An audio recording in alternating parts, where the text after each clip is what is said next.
এতদিন সন্দীপদাকে সাপোর্ট করে ভুল করলাম, গামলা বাড়ি ফিরে আসতে চলেছে। কি হতে চলেছে গামলার জীবনে বা সন্দীপদার জীবনে? সমস্ত কিছু কি আবার আগের মতো ঠিক হতে চলেছে? বন্ধুরা, হঠাৎ করে আমি এই ভিডিওটায় এমন কেন বলছি, কারণ আমি যে যতই আমাকে কমেন্টস করুক না কেন, আমি সবসময় তাদের কমেন্টস প্লাস আমি আমার ভিডিওর মধ্যে বলেছি যে এটা কখনোই নাটক না, এটা একটা রিয়েল ঘটনা যেটা এত দূর অবধি পৌঁছে গেছে।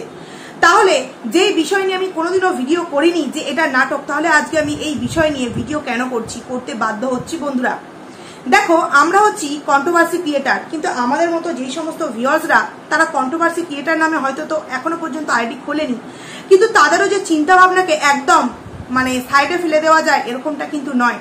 তারা যে চিন্তা ভাবনা গুলো করে সেগুলো কিন্তু যথাযোগ্য একটা যুক্তি আছে, তাই না?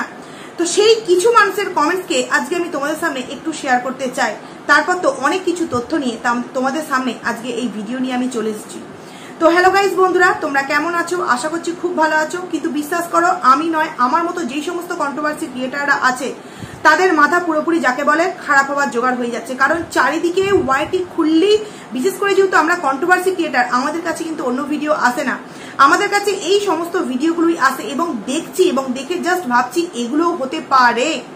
এদিকে রিমি, দিশানি, প্রীতম এরা যেইভাবে ওয়াইটিতে তাণ্ডব মাচাচ্ছে, যাকে বলে একদম বড়সড় একটা তাণ্ডব, এগুলোকে ছি বলা ছাড়া আর কিন্তু কিচ্ছু বলার নেই। একটা মানুষ পয়সা ইনকামের জন্য নিজেদের জীবনটাকে দাওপে পুরোপুরি লাগিয়ে দিচ্ছে। এরা কি সত্যি ব্লগার? এদের যে এত সাবস্ক্রাইবার, আমার তো মনে হয় এদের প্রত্যেকটা ব্লগারকে আনসাবস্ক্রাইব করা উচিত, শুধু গামলাকে নয়। এদের যে প্রতিদিন যে 5 মিনিট অন্তর অন্তর এরা যে ভিডিও দিচ্ছে, কি আছে এদের ভিডিওতে?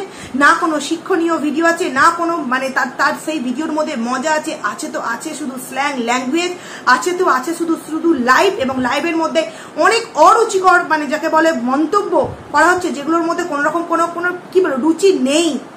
এবং সেই বিষয়গুলোকে আমাদেরকে দেখতে হচ্ছে, আমাদেরকে দেখে সেগুলো বলতে হচ্ছে, যেগুলো বলতে সত্যি ঘেন্না লাগে, যে এর থেকে ফার বেটার কন্ট্রোভার্সি ক্রিয়েটার হওয়া। আর যাই হোক, নিজেদের পারিবারিক কেচ্ছাটা ওয়াইটি প্ল্যাটফর্মে বিক্রি করে কিন্তু টাকা ইনকাম করতে হয় না। এরা যেভাবে যেটা শুরু করেছে, যেটা সত্যি খুব তাড়াতাড়ি কিন্তু শেষ হওয়াটা উচিত। আজকে তোমরা দেখো কাদের দিয়ে শুরু হয়েছিল এই পরকিয়া? শুরু কিন্তু হয়েছিল এই প্রীতম, রিমি এবং দিশানি, যেখান থেকে তোমরা দেখতে পেয়েছিলে অনেক ঘটনা, অনেক বিষয়। আমি অনেক আগে এই নিয়ে অনেক ভিডিও দিয়েছি। আমি এই সমস্ত বিষয়ে সত্যি আর জড়াতে চাই না, কারণ আমার কি বলবো, সত্যি কথা বলতে বাধ্য হলে 3 জনকে দেখলে এক এক সময় মায়া লাগে এবং 3 জনকে দেখলে এক এক সময় জাস্ট বিরক্তিকর লাগে। যখন কোনো ছেলের সাথে কোনো মেয়ের রিলেশন পুরো কাটছাট হয়ে গেছে, যখন অন্য কেউ একজন এসেছে, তখন আবার সেই আগের মেয়েটার দরদ একদম উতলে উঠছে। আবার যখন সেই মেয়েটা সেই ছেলেটার কাছ থেকে হাত ছেড়ে বেরিয়ে যাচ্ছে, তখন সে আবার আগের মানুষটার সেই ছেলেটার প্রতি ফিলিংস আসছে। পৃথিবীতে কি একটাই ছেলে আছে? দুটো মেয়ের জন্য কি এই একটা ছেলেই? কেউ কারোর সাথে কিন্তু সুখে সংসার করতে পারছে না। এরা হয়তো টাকা ইনকাম করছে, কিন্তু নিজেদের মান সম্মান, পরিবারের কোনো কিছু কিন্তু এরা দেখে না। সমস্ত কিছু রাস্তায় ধুলোয় পুরো মাটিতে মিশিয়ে দিয়েছে। আমার মনে হয় এর থেকে যারা লোকের বাড়ি, যে সমস্ত মানুষেরা লোকের বাড়ি কিছু করে দুবেলা দুমুঠো নিজেদের সন্তান বা পরিবারের মুখে অন্ন তুলে দেয়, তাদেরও অনেক স্ট্যান্ডার্ড সম্মান বিলং করে তারা। এদের থেকে এরা যারা নিজেদের চরিত্র মানে কি বাকি আছে এদের, কি বাকি আছে এদের, যত দেখি না তত জাস্ট অবাক হচ্ছি। যাই হোক, এদের নিয়ে আমার কোনো কথা নয়, আমার কথা হচ্ছে গামলাকে নিয়ে। কেনই বা আমি বললাম যে সন্দীপদাকে ভুল করে কি সাপোর্ট করেছি, কেনই বা এই সমস্ত কথা এই মুহূর্তে উঠছে? বন্ধুরা, প্রথমে আমি একটা কমেন্টস করে তোমাদেরকে একটু শোনাতে চাইছি, তারপর ভিডিওর মেন প্রসঙ্গে আমি যাচ্ছি। যদিও এই কমেন্টসটা আমার কাছে এসছে প্রায় 2 দিন আগে, আমি কিন্তু এই কমেন্টসটা নিয়ে কোনো কিছু বলিনি, কিন্তু এই মুহূর্তে আমার মনে হচ্ছে বলার প্রয়োজন আছে। ভিডিওটা হয়তো একটু বড় হবে, বন্ধুদেরকে বলবো ভিডিওটা নো স্কিপ করে পুরোটা দেখার জন্য। চলো কমেন্টসটা আগে একটু তাড়াহুড়ো করে পড়ে নি। তোমরা যে যাই বলো, আমার এটা নাটক বলে মনে হয়েছে। কতগুলো জিনিস দেখেছো? যে ছেলেটার সাথে গেছে, গামলার কথা বলছে, দেখতে বোঝাই যাচ্ছে খুব গরিব। সন্দীপের বউ এত কিছু ছেড়ে ওই ছেলেটাকে চয়েস করবে? হয়তো নাটক করার জন্য ভালো টাকা অফার করেছে, না হলে ওদের ভিউজ অনেক কমে গেছিল, ঘর বাড়ি বানাতে পারতো না। আমার এমনি লোক হলে যেখানে কোনো ডিমান্ড নেই তাহলে ডিভোর্স দিয়ে দিত, কিন্তু এখানে ডিভোর্স পর্যন্ত ঝুলিয়ে রেখেছে। আর সবাই এত নেগেটিভ ভিডিও করার পরও কেউ এত নর্মাল থাকতে পারে? আমার একটু সন্দেহ লাগছে। আচ্ছা, এই যে ভিউয়ার্স দিদিভাইটা আমাকে কমেন্টসটা করেছে, তার কিন্তু এই সন্দেহটা হওয়া কিন্তু একটা স্বাভাবিক বিষয়, কিন্তু দিদিভাই দেখো, আমরা কন্ট্রোভার্সি করছি মানে আমরা কিছু তো জানি না, কিছু বিষয়ের সাথে এমনভাবে আমরা যুক্ত আছি যেগুলো সত্যি আমরা তোমাদের সামনে ক্লিয়ার করে বলতে পারি না। যদি হয়তো আজকে তোমার এই প্রশ্নের উত্তর আমি ক্লিয়ার করে বলে দিতে পারতাম, তাহলে তোমার কাছে হয়তো অনেকটা ইজি হয়ে যেতে পারতো, তাই না? কিন্তু তোমার কমেন্টসের রিপ্লাই আমি হয়তো তোমাকে আমার মতন করে বুঝিয়ে দিচ্ছি, আশা করছি তুমি বুঝতে পারবে। এই যে তুমি একটা কথা বললে না, যে এই যে গামলা এই যে ল্যাটাদিত্যর কাছে গেছে, সে সমস্ত দিক দিয়ে কিন্তু অকেজো, না পয়সার দিক দিয়ে, না রূপের দিক দিয়ে, না গুণের দিক দিয়ে। তাহলে গামলা তাকে কি হিসেবে চয়েস করলো? একটা কথা আছে দেখবে, বলছি কেন কেউ কিছু মনে করো না, পিড়িতে মজেমন কিবা হাড়ি কিবা ডোম, একটা কথাই আছে। এই যে প্রবাদ বাক্যগুলো সমস্ত কিছু কি ভুল? কোনো না কোনো সময় যে প্রবাদ বাক্যগুলোকে তৈরি করা হয়েছিল, আগেকার যে আমাদের পূর্বপুরুষেরা এই কথাগুলোকে তৈরি করেছিলেন, সেগুলোর নিশ্চয়ই কোনো রিজন ছিল, তাই না?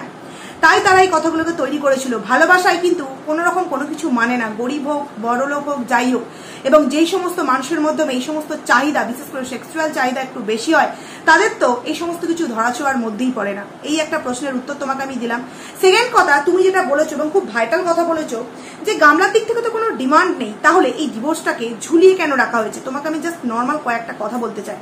ডিভোর্স কেন ঝুলিয়ে রাখা হয়েছে? আচ্ছা, আমি কিন্তু কিছুদিন আগে একটা ভিডিও করেছিলাম।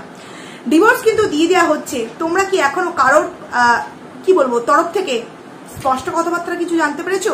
না গামলার তরফ থেকে, না সন্দীপদার তরফ থেকে, কিছুই কিন্তু জানতে পারোনি। যেটুকুনি যা জেনেছো আমাদের মতো কন্ট্রোভার্সি ক্রিয়েটারদের কাছ থেকে কিন্তু জানতে পেরেছো। এবং আমরা প্রত্যেকটা কন্ট্রোভার্সি ক্রিয়েটার যারাই কিন্তু একটু বেশি জায়গা থেকে, মানে খুব ভালো জায়গা থেকে খবর সংগ্রহ করে আমরা যারাই বলি, তারা কিন্তু পুরোটা আমরা বলি না, কারণ আমাদেরও কিন্তু হাত পা বাঁধা থাকে, তাই না? জানলেও কিন্তু আমরা বলতে পারি না অনেক কিছুই, কিন্তু বিশেষ করে আইনি বিষয়ে কিন্তু আমরা কিছুই বলতে পারি না। একটা কথা জাস্ট তোমাকে আমি বলবো, যে সে কোনো কিছু ডিমান্ড যে করবে, কোন হিসাবে করবে? দোষটা তো তারই, সে তো কোনো কিছু ডিমান্ড করবেই না। উল্টে তার কাছে যদি সন্দীপদা কিছু ডিমান্ড করে, সে কিন্তু সেই ডিমান্ডগুলো ফুলফিল করতে বাধ্য। তারও কিন্তু রিজন আছে, তোমরা হয়তো পরে জানতে পারবে, পরে বুঝতে পারবে।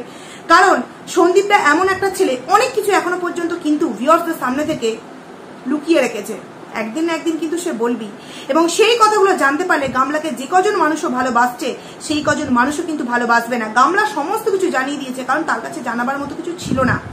একটু যদি খুঁত দেখেছে, সেটাও সন্দীপদার নামে তিলকে তাল করে বলে দিয়েছে। কিন্তু গামলা সম্পর্কে এখনো অনেক কিছু বিষয় আছে, বিশেষ করে টাকা পয়সা, সোনা গহনা সম্পর্কে অনেক কিছু এমন বিষয় আছে যেগুলো জানলে তোমরা কিন্তু জাস্ট অবাক হয়ে যাবে বন্ধুরা, যে গামলার সেই ভিডিও এখনো পর্যন্ত জল করছে। কিন্তু গামলা কি আসলে সেই কাজটাই করেছিল যেটা সে তার ভিডিওতে বলেছে? না, সে অনেক কিছু এমন কাজ করেছে যেটা কিন্তু ডাকপাক ওপেন ক্যামেরায় এসে সে মিথ্যে বলেছে, যেগুলোকে সেই ভিউয়ার্সরা মেনে নিয়েছে। কিন্তু আদৌ কিন্তু সেটা সত্যি না বন্ধুরা। তার প্রমাণ সন্দীপদার কাছে রাখা আছে, হয়তো জায়গা মতো জায়গায় পেশ করে দিয়েছে। সেই ফলাফল যতদিন না বেরোচ্ছে, তোমরা হয়তো ততদিন জানতে পারবে না। তাই ডিমান্ড করার কথাটা যে বলছো, এটা তো সম্পূর্ণ ফালতু কথা। একটা কথা আমি বলতে চাই, যে হয়তো ডিমান্ড করেনি, এখন সন্দীপদা গামলাকে হয়তো ডিভোর্স দিয়ে দিল, কিন্তু গামলা সন্দীপদার নামে যে মিথ্যে ব্লেমগুলো লাগিয়েছে, তার জন্য সন্দীপদা এখন কি করবে? বদনাম তো রটেই গেছে, সেই বদনাম রটাবার জন্য গামলাকেও কিছু একটা স্টেপ নিতে হবে না? এই যেমন আমি একটা এক্সাম্পল স্বরূপ তোমাদের সামনে বলতেই পারি, গামলা ভিডিও করে বলুক যে আমি সন্দীপের নামে যা যা বলেছিলাম সমস্ত কিছু মিথ্যা, বা আমি আসার দিন যে সমস্ত জিনিসপত্র নিয়ে এসেছিলাম বলেছিলাম, সেগুলোর মধ্যেও কিছু কি বলবো, এখানে আমি বলে ফেলতে যাচ্ছিলাম বিষয়টাকে, কিছু আমি তোমাদের সামনে ভুল ইনফরমেশন দিয়েছিলাম, যেগুলো আমি এখন ক্লিয়ার করে বলছি। বা সন্দীপদার মায়ের নামে যেই সমস্ত কথাগুলো বলেছিলাম, এই করতে চেয়েছিল, এগুলো সমস্ত কিছু সাজানো ঘটনা ছিল, এগুলো গামলা বলুক। কারণ যেই ছেলেটার নামে এত ব্লেম চারদিক থেকে দেওয়া হলো, 10 জনের মধ্যে 5 জনও কিন্তু সেই ব্লেমগুলোকে বিশ্বাস করেছে, কিন্তু সেই ছেলেটা সেই ব্লেমগুলোর এক অংশ অধিকারী নয়। তাহলে সেই ব্লেমগুলোর কি হবে? একবার দেখেছো দিদিভাই? ডিভোর্স তো হয়ে গেল, এখানে গামলা নোংরামো করেছে, তার জন্য সে কথাগুলো শুনছে, কিন্তু সন্দীপদা তো কোনো নোংরামো করেনি। তাহলে ফালতু সেই সমস্ত কথা সে কেন হজম করবে? তার জন্যও তো কিছু একটা স্টেপ নিতে হবে না? তো সমস্ত ভেতরকার কথা যদি সন্দীপদা এইভাবে তোমাদের সামনে উজাড় করে এই মুহূর্তে বলে দেয়, তাহলে তো আরো হাঙ্গামা সৃষ্টি হবে ওয়াইটিতে। তাই যেটুকুনি তোমরা ভাবছো যে এটা কোনো নাটক, বা এটা কোনো শুধুমাত্র ডিভোর্স দেওয়াকে কেন্দ্র করে যে ঝুলিয়ে কেন রেখেছে, যেহেতু কোনো ডিমান্ড করেনি তো কি হয়েছে? যেই ছেলেটার নামে মিথ্যে বদনাম দেওয়া হলো, তার জন্য তো তার কিছু চাই, তাই না? না পয়সা পুঁজিপতি এই সমস্ত কিছু নয়, কিছু তো চাই যেটার জন্য সম্মানটা সে ফিরে পাবে। সেই রকমই কিন্তু কিছু চলছে, যেই কারণে হয়তো ডিভোর্সটা এই মুহূর্তে দেওয়া সম্ভব নয়, আর ডিভোর্স এত তাড়াতাড়ি হবেও না। এই তো একটা কথা তোমাকে বললাম। এইবার আসছি ভিডিওর আর একটা মেন প্রসঙ্গে। জানি না বাবা, আমরা হয়তো প্রথম দিন থেকে ডে 1 থেকে ভুলছিলাম। কি কারণে ভুলছিলাম? আমরা একটা কথা কিন্তু দিনের পর দিন আমাদের বন্ধুদের সামনে শুনিয়ে এসেছি, যে দেখো, আইন, উকিল, ওকালতি সম্পর্কে এতটা কিছু জানি না, তবু যেটুখানি জেনেছি যে 498 এর কেস করার পর কিন্তু কখনোই কারোর সাথে মিউচুয়াল ডিভোর্স হওয়া সম্ভব নয়। কিন্তু কালকের একটা লাইভ দেখে আমি জাস্ট হতবাক হয়ে গেলাম যে এটা আমি কি শুনছি, যে একটা মেয়ে যতই নোংরামো করুক, যতই তার শ্বশুরবাড়ির উপর ব্লেম দিক, তার শাশুড়িমাকে মানে পরকিয়া করেছে এরকম কথা বলুক, সোশ্যাল মিডিয়ায় ওপেন প্ল্যাটফর্মে এসে স্বামীর ওপর নানান বাজে মন্দ কথা বলুক, সন্তানকে নিয়ে কোনো রকম কোনো দায়িত্ব পালন নাই করুক, অনেক যাই করুক নোংরামো, একটা ছেলের সাথে পুরো দিব্যু ঘুরতে যেতে পারে, সেই ভিডিও ফুটেজ আমাদের সামনে যত যাই আসুক, তবুও কিন্তু সেই মেয়েটা যদি চায়, সেই মেয়েটা নাকি সন্দীপদার কাছে গিয়ে সে তার অধিকার রাখতে পারে, সে তার সাথে ঘর করতে পারে। এটা সত্যিই কি সম্ভব? আমি তো এই জিনিসটাকে মেনে নিতে পারলাম না। যে লাইভটা আমি কালকে দেখেছি, লাইভটা দেখার পর জাস্ট আমি অবাক হয়ে গেছি। তবে বিশ্বাস করো, আইনি আদালত সম্পর্কে আমি এতটা জানি না, আমার ভিউয়ার্সরা কিন্তু জানে এবং তাদের অনেক রিলেটিভ আছে এই সমস্ত আইনি বিষয়ের সাথে যুক্ত। তাদের কাছ থেকে আমি কমেন্টস আমার এই ভিডিওতে আশা করব যে তারা আমাকে সঠিক ইনফরমেশনটা দেবে, কারণ কোথাও হয়তো একটু ভাবনা চিন্তায় আছি যে সত্যিই কি এটা কখনো সম্ভব। এটা কারা করছে? সমাজসেবীরা, কিছু সমাজসেবীরা। কারণ কি জানো তো, এই যে ঘটনাটা ঘটেছে, রিমির ঘটনাটা, জোর করে তাকে প্রীতমের বাড়িতে দিয়ে আসা হয়েছে। দেখো, এখানে আমি রিমি, প্রীতম, দিশানি কাউকে আমি এখানে দোষ দেবো না, আবার কাউকে আমি ধোয়া তুলসী পাতা বলে একদম সাধারণ আমন্ত্রণ জানিয়ে নেব না আমার ভিডিওতে। আমি একটা কথাই বলতে চাই, কেউ কারোর সাথে যদি মনের মিল না থাকে, কি কখনো জোর জবরদস্তি করে কারোর বাড়িতে দিয়ে এলে ঘর সংসার করা যায়? সেই ঘর কিন্তু তাসের ঘরের মতো একদিন না একদিন কিন্তু হাওয়া পেলে একটুতেই কিন্তু ভেঙে যাবে। যেরকমটা হচ্ছে, এই কোনো সময় প্রীতমের একটা লাইভ দেখতে পাচ্ছি যেখানে বলছে যে দেখো, আমি কখনোই কিন্তু রিমিকে মেনে নেইনি, তার মা, তার আরো যারা এসেছিল তারা বলছিল যে একবার কি কথা বলবো, সেই কারণে আমাদের ঘরে এসেছিল, এবং তারপর হঠাৎ করে শুনি যে রিমি আমাদের বাড়ি থাকবে। রিমি নাকি নিজেও প্রস্তুত ছিল না, তার মানে তাকে জোর জবরদস্তি করে প্রীতমের বাড়িতে দিয়ে আসা হয়েছে। প্রীতম নিজের মন থেকে বলছে যে আমি দিশানিকে স্ত্রী হিসেবে এখনো পর্যন্ত এই বাড়িতে মেনে নিতে পারছি না, দিয়ে গেছে আমি তাই রেখেছি। তাহলে সেই জিনিসটাকে কেন্দ্র করে কি এখন গামলাকে সন্দীপদার বাড়িতে জোরজার মুলুকতার করে ঢোকানো হচ্ছে? এটা কি কখনো সম্ভব? রিমি, প্রীতম আর এই দিশানির ঘটনাটা সম্পূর্ণ আলাদা, আর আমাদের সন্দীপদা আর এদিকে গামলার বিষয়টা কিন্তু সম্পূর্ণ আলাদা। যেখানে গামলা কমিউনিটি পোস্টে বড় বড় করে লিখে দিয়েছিল সে পরকীয়ায় আসক্ত, সে কোনো ছেলেকে ভালোবাসে, তার হাত ধরে সে সারা জীবন বাঁচতে চায়। সে স্ব ইচ্ছায় যখন নিজের বাড়ি থেকে বেরিয়ে গেছিল, তারপর সে নোংরামো করার পর কোন সাহসে সে মন করলি আবারও সন্দীপদার বাড়িতে ফিরে আসতে পারবে? কিছু সমাজসেবী দিদিদের জন্য বলতে বাধ্য হচ্ছি, সত্যি কি তারা সমাজসেবা করছে, নাকি সমাজসেবার নাম করে কিছু কিছু মানুষের জীবনকে একদম নোংরামো শেষ সীমায় নিয়ে গিয়ে পৌঁছে দিচ্ছে? আমি কাউকে এখানে অপমান করতে চাইছি না, কারণ তাদের মধ্যে যথেষ্ট ট্যালেন্ট আছে, তবেই তারা সমাজসেবী। কিন্তু এই যে কথাগুলো উঠছে যে মন করলেই নাকি সে তার শ্বশুরবাড়ি যেতে পারে, যতই নাকি 498 এর কেস চলুক, আমি এটাকে মানতে পারলাম না। এটা কোথাও না কোথাও নিজের গায়ে জোর দেখানো হচ্ছে, ক্ষমতার অপব্যবহার করা হচ্ছে। বন্ধুরা, এগুলো কি সত্যি মেনে নেওয়া যায়? এগুলো কি সত্যি মেনে নেওয়া যায়? সত্যি আমি জানি না কি হতে চলেছে। তাহলে কি এই যে সামনের যে আসতে চলেছে, এই যে ডিভোর্সের নেক্সট যে 3 মাস পর হিয়ারিং এর ডেট করেছে, এই 3 মাসের মধ্যে কি আমরা তাহলে দেখতে চলেছি গামলা সন্দীপদার বাড়িতে উপস্থিত হয়েছে? এখানে সন্দীপদার রায় বা সন্দীপদার মতামত কি হতে চলেছে বন্ধুরা? সত্যি কি সে মেনে নেবে? না, সে হয়তো মন থেকে কোনোদিনও মেনে নেবে না। তবে কি সমাজসেবী দিদিরা জোর করে সন্দীপদার ঘরে এই গামলাকে দিয়ে যাবে? কোথাও না একটু ভাবনা জাগাচ্ছে, কারণ সমাজসেবী দিদিরা যেভাবে তাদের রাজত্ব চালাচ্ছে ওয়াইটিতে, বলতে বাধ্য হচ্ছে যেগুলো সত্যি। আমিও একজন মেয়ে, আমি এগুলোকে মেনে নিতে পারছি না। জোরজার মুলুকতার বললেই হলো, দেশে আইন কানুন কোর্ট কাচারি কিচ্ছু নেই, আইনের ওপরেই সমাজসেবী দিদিরা, যেখানে একটা কেস অলরেডি আইনগত বিষয়ে আছে, আইনগত আওতায় আছে, সেখানে কি করে একটা লাইভের মধ্যে এসে এরকম কথা বলা যেতে পারে? না, কারণ নাম নিয়ে বলেনি, কিন্তু ইনডাইরেক্টলি বলে দেওয়া হয়েছে যে যতই সে যাই করুক না কেন, সে মন করলে সে কিন্তু এখন সন্দীপদার বাড়ি ফিরে আসতে পারে। এত ইজি, এত প্রমাণ দেখাবার সত্ত্বেও, এত প্রমাণ চারিদিকে ঘুরে বেড়াবার সত্ত্বেও একটা নোংরা মেয়েকে একটা ভদ্র পরিবারে অ্যালাউ করা যেতে পারে? তার ইচ্ছা না থাকা সত্ত্বেও শুধুমাত্র সমাজসেবী দিদিদের জন্য? তাহলে আমরা কারা? আমরা যারা কন্ট্রোভার্সি ক্রিয়েটার, তাহলে আমাদের কোনো এখানে গুরুত্ব নেই? আমরা কি তাহলে এই যে এত তথ্য সংগ্রহ করে ভিউয়ার্সদেরকে বলছি, আমরাও কি কিছু করতে পারি না? না, অবশ্যই করতে পারি। সময় এলে অবশ্যই কিন্তু সমস্ত কিছু তোমরা দেখতে পাবে বন্ধুরা।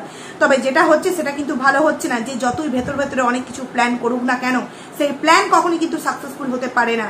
আর যারা যারা ভাবছো যে গামলা ফিরে আসতে পারে, আমি জানি না, এই বিষয়টাতে বলতে পারছি না। গামলা আর ফোকলা হয়তো নতুন করে প্ল্যান করে সন্দীপদার জীবনে ঢুকতে চাইছে, সন্দীপদার জীবনটাকে তছনছ করে দেবার জন্য। কারণ সন্দীপদা এমন একটা ছেলে যে শুধু শান্তি চায়, নিজের সন্তান, নিজের বাবা মাকে নিয়ে শান্তিতে বেঁচে থাকতে চায়। সে কোনো ঝুট ঝামেলার মধ্যে থাকতে চায় না, এটুখানি আমি তোমাদেরকে বলতে পারি। তাকে অনেকটা স্ট্রং করানো হয়েছে, সে অনেকটা যে স্ট্রং, মানে কিছু মানুষ তার পাশে সর্বক্ষণ থেকে তাকে স্ট্রং করিয়েছে। সেই জায়গায় কি তাকে এত তাড়াতাড়ি ভেঙে দেওয়া সম্ভব? কিছু মানে সমাজসেবী দিদিদের জন্য বলতে বাধ্য হচ্ছি বন্ধুরা। তাহলে দেশের আইন কানুন কোথায় গেল? কোথায় গেল? তাহলে তো আজ আমাদের সন্দীপ দা ভাই কোর্টের মানে আইনের দ্বারস্থ না হয়ে সমাজসেবী দিদিদের দ্বারস্থ হতে পারতো, ঠিক কিনা বলো বন্ধুরা? বলতে বাধ্য হচ্ছি, যদি সত্যি এরকম কিছু মানে হতে থাকে বা ঘটতে পারে, তাহলে 10টা ঘাটের জল খেয়ে একটা মেয়ে নিজের শ্বশুরবাড়ি থেকে বেরিয়ে গিয়ে 10 ঘাটের জল খেয়ে আবার যদি 1 মাস পর ফিরে আসতে চায়, তাকে মেনে নিতে হবে। সত্যি এটা সম্ভব? আর যদি এরকমই কিছু হয়ে থাকে, তাহলে একটা মেয়েকে দেখে ঠিক সমাজের কটা মেয়ে এরকম নোংরামোকে করার সাহস পাবে? বুঝতে পারছো যে আমি আজ শ্বশুরবাড়ি থেকে বেরিয়ে যাব, মন মতো 10 ঘাটের জল খাবো, 10 ঘাটের জল খেয়ে এসে আমি আবারও এই সংসারে ফিরে আসবো। কারণ এই সংসারের মতো শান্তি আমি আর ওই 10 ঘাটে ঘুরে পাবো না। 10 ঘাটে হয়তো ওই কি বলবো, শারীরিক চাহিদাটা পেয়ে যাব, কিন্তু মানসিক শান্তি বা বেঁচে থাকতে গেলে যে জিনিসগুলো প্রয়োজন, সেগুলো হয়তো এই 10 ঘাটের জল খাওয়া থেকে আমি পারবো না। তাই হয়তো আমাকে এই বাড়িতে ফিরে আসতে হবে। সত্যি কি এতটা ইজি বন্ধুরা? সত্যি কি এতটা মানে সমস্ত কিছু নর্মাল বিষয়? মনে আছে সন্দীপ দা এবং তার ফ্যামিলিকে 2 ঘন্টার জন্য কিন্তু, 1 ঘন্টা না 2 ঘন্টার জন্য কিন্তু এই গামলাদের পরিবার রিজার্ভ রুমে রাখা করিয়েছিল। 16 জন আইনের পরামর্শদাতাকে সাথে নিয়ে তাদের উপর অন্যায়ের পর অন্যায় কিন্তু করা হয়েছে, কিন্তু তারা সত্যি সৎ ছিল বলে তারা আজকে সেই জায়গা থেকে বেরিয়ে আসতে পেরেছিল বন্ধুরা। তাহলে এত নোংরামো যেই মেয়েটার পরিবার করলো, সেই মেয়েটা এত ইজিলি ছাড় পেয়ে গিয়ে নাকি সন্দীপদার বাড়ি ফিরে আসতে চলেছে এবং তাতে নাকি সাপোর্ট করবে সেই সমস্ত দিদিভাইরা। কোথা থেকে জেনেছি না জেনেছি, যারা ওই লাইভটা দেখেছো তারা আশা করছি বুঝতে পারছো। কমেন্টও আমার কাছে এসছে, কিন্তু সত্যি কথা বলতে আমি এগুলোকে মেনে নিতে পারছি না। এগুলো সত্যি পুরোপুরি একটা মানে সমাজকে নোংরা বার্তা দিচ্ছে। একটা কথা তোমরা জানো নিশ্চয়ই, যে বিজ্ঞানের কিন্তু একটা ভালো দিকে আছে, একটা খারাপ দিকও আছে। এই যে ফোন, সোশ্যাল মিডিয়া, একটা ভালো দিকে আছে, একটা খারাপ দিকে আছে। সেরকম কিন্তু সমাজসেবী দিদিদের একটা ভালো দিকও আছে, একটা খারাপ দিকও আছে। তাহলে সন্দীপদার সাথে কি সেই খারাপটাই হতে চলেছে বন্ধুরা? আমি কিন্তু কারোর নামে এখানে কিছু ব্লেম দিয়ে বলছি না, যেটা আমার পার্সোনাল মতামত, আমি শুধু সেটাই বলতে চাইছি। জোর যার মুলুক তার করে কি একটা ছেলের বাড়িতে একটা মেয়েকে দিয়ে যাওয়া সম্ভব? না, কেউ ডাইরেক্টলি বলেনি গামলাকে সন্দীপদার বাড়িতে দিয়ে যাবে, কিন্তু এই বিষয়ে কথোপকথন হয়েছে, আলোচনা হয়েছে, তাই আজকে এই কথাগুলো বলতে বাধ্য হচ্ছি বন্ধুরা। সেই সমস্ত দিনগুলো ভুলে গিয়ে আজকে যদি এই সন্দীপদার ঘাড়ে এই গামলাকে তুলে দেওয়া হয়, তাহলে কি সন্দীপদার সাথে ন্যায় বিচার করা হবে বন্ধুরা? করা হবে না। ছোট্ট কিষাণু যে 8টা মাস ধরে মাকে ছাড়া ঠিক মানিয়ে নিয়েছে তার ঠাকুমা দাদু আর তার বাবার সাথে, তার উপর দিয়ে কি যাবে? 2 দিন পর যদি আবার সেই মা নতুন করে কোনো পরকীয়ায় যুক্ত হয়, তখন আবার সেই ছেলেটার ভবিষ্যৎ নিয়ে তো টানাপোড়ান হবে, তাই না? তাহলে এই সমস্ত কিছুর মধ্যেও যারা এই গামলা সম্পর্কে এই কথাগুলো বলছে, তাদেরকে আমি হাত জোর করে রিকোয়েস্ট করবো, আর যাই করো সন্দীপদার জীবনে এই দুর্বিষহ দিনটা যাতে কোনোদিনও না হোক। জোর যার মুলুক তার করে তার ঘাড়ে এই গামলাকে তুলে দেওয়া হোক। না, আমি বলছি না যে আমার মত অনুযায়ী সমস্ত কিছু হবে। সন্দীপদা যেটা মনে করবে সেটা মনে করতেই পারে, সে যদি মনে করে আমি মেনে নেবো, মেনে নিতেই পারে। কিন্তু তার মানে ইচ্ছার বিরুদ্ধে গিয়ে যেরকমটা করানো হচ্ছে ওয়াইটিতে দেখছি, সেরকমটা করানো হলে কিন্তু অনেক হাঙ্গামা শুরু হবে ওয়াইটি প্ল্যাটফর্মে। কারণ আমরাও কিন্তু কন্ট্রোভার্সি ক্রিয়েটার, আমরাও কিন্তু আজ বিগত 8-9 মাস ধরে যুক্ত আছি। তাহলে আমরা যা জানলাম, যা বুঝলাম, যা শিখলাম, সমস্ত কিছু কিন্তু ভুল, তাই তো? লাস্টে একটা কথা বলতে বাধ্য হচ্ছি বন্ধুরা, ল চাইলেই কিন্তু কোনো মানুষকে ভদ্র করে দিতে পারে না, কোর্ট চাইলেই কিন্তু কোনো মানুষকে ভদ্র করে দিতে পারে না। দুটো মানুষের মনের মিল না হলে সেই সংসার কোনোদিনও টিকবে না। সমাজসেবীরা যতই বলুক যে বউ চাইলেই পেতে পারে সুযোগ, সত্যি কি এটা সত্যি কার্যকর? অবশ্যই মেয়েরা মেয়েদের পাশে আছে, তার জন্য আমি গর্বিত।